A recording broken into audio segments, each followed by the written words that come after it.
Le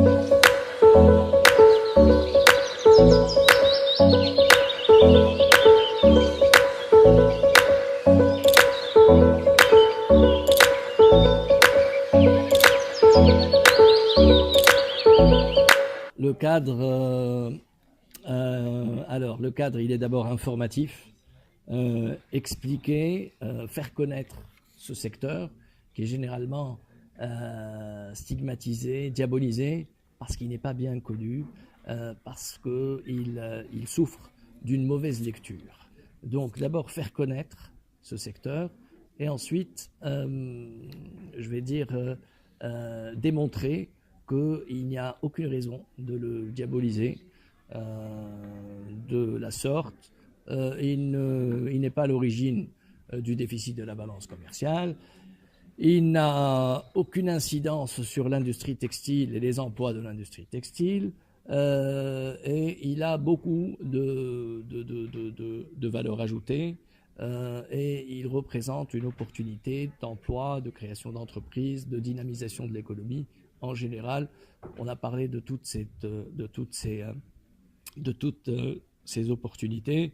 Une des opportunités intéressantes, c'est le développement aussi du shopping de tourisme. رانا نخدموا في الشفافية التامة ورانا نخلقوا مواطن شغل ورانا السلعة اللي نجيبوها من برا راهي ما تخلط لنقطة البيع إلا ما خلصت معناتها امبو ودروا دوان اتسيتيرا.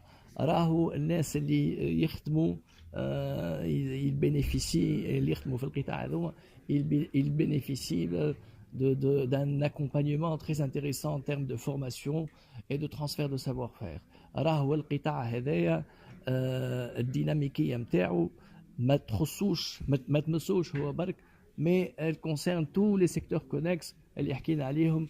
On a parlé de dynamisation de l'immobilier commercial, on a parlé de dynamisation de l'emploi, on a parlé de dynamisation de tous les secteurs connexes, de plomberie, de fluide, de bâtiments, de IT, de logistique et j'en passe. Le secteur de la franchise y participe à l'exportation. Je vais prendre l'exemple de la franchise textile. Une marque textile en franchise qui s'implante en Tunisie a de ce fait mis le pied dans le pays et est devenu ami de la Tunisie. Forcément, il va y avoir plus d'affinité avec le pays et donc il suffit de mettre en contact cette marque cliente de l'industrie textile avec les donneurs d'ordre et les producteurs et exportateurs de l'industrie textile. Donc الماركة كي تدخل تونس تحط ساقها تصيح حط ساقي بزاف باش نجيبوها وتحط الساق الاخرى وتولي تصنع في تونس.